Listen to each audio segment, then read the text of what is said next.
Assalamualaikum warahmatullahi wabarakatuh. Hi everyone, my name is Isine Naza, usually called Isni. I am from the Blood Bank Technology Health Polytechnic, Semarang. I will present a presentation to meet the practice exam course on the theme of hemophilia.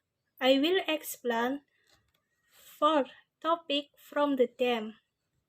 First, hemophilia. Second, types of hemophilia. Third, symptoms of hemophilia. Fourth, how to prevent hemophilia. Okay, I answered the first topic, namely hemophilia. What is a hemophilia?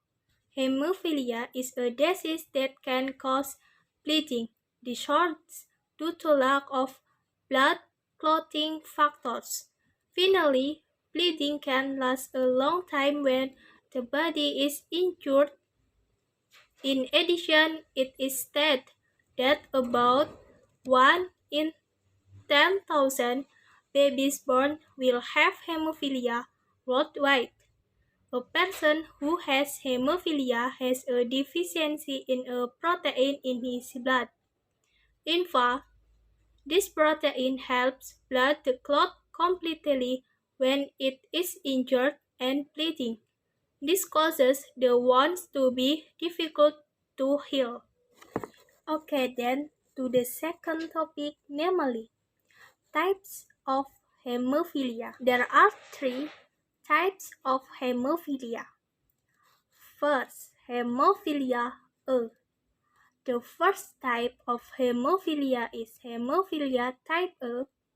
This type is also known as classic hemophilia or that is not caused by genetic factors. This type of disorder occurs when the body is deficient in blood clotting factor 8. This is commonly associated with pregnancy, cancer, use of certain drugs. In disease such as lupus, this type of hemophilia is rare and dangerous if it occurs. Second, hemophilia B. In contrast to type A, type B hemophilia is caused by a deficiency in blood clotting factors 9. Generally, this disorder is passed on by the mother, but can also occur due to change or mutation in genes before the baby is born. A baby girl is more at risk of developing this type of hemophilia than a baby boy. Third, hemophilia C. The most recent type of hemophilia is hemophilia type C. This type of disorder is less common than the previous types. This disorder is caused by a deficiency in blood clotting factor 11. In addition, someone who has this disorder will be difficult to diagnose. This is because the blood flow is very light, even though it can last a long time, making it difficult to know. Okay, next to the third topic, namely symptoms of hemophilia. What are the symptoms of hemophilia? Hemophilia that attack turns out to have different symptoms. Hemophilia types A, B, and C cause different but similar symptoms. A definite symptom is bleeding that is difficult to stop or last a long time.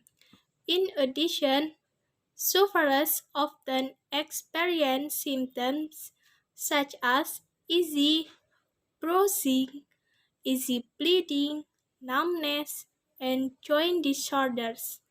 However, what must be known for sure is that the severity of the bleeding depends on the number of clots present in the blood. A person is said to have mild hemophilia if the number of clotting factors is between 5 to 15%. New prolonged bleeding occurs when the person has an injury or after medical procedure. Then a person is said to have moderate hemophilia if the clotting factor is between 1 to 5%.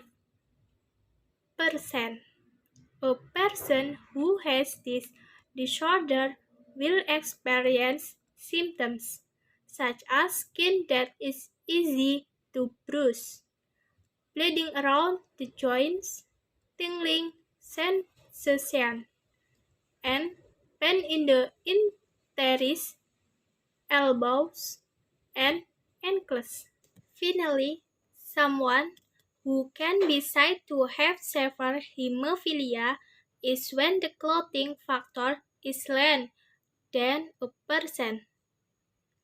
A person suffering from this will experience bleeding spontaneously, such as bleeding gums, to bleeding in the joints and muscles for no definite reason. Therefore, if you experience symptoms that indicate hemophilia, immediately get checked out with early prevention. It is not impossible that the disorder that arise will be easier to overcome and the possibility of recovery increases. Okay, to the last topic, namely, how to prevention hemophilia. What are the ways to prevent it? First, avoid using furniture that might cause injury, such as slippery mats or table with sharp edges. Second, always make sure the floor is not slippery, especially in the bathroom. Third, the lighting must be good so that the eyes can see clearly. Fourth, get rid of unnecessary furniture to move more freely in the house.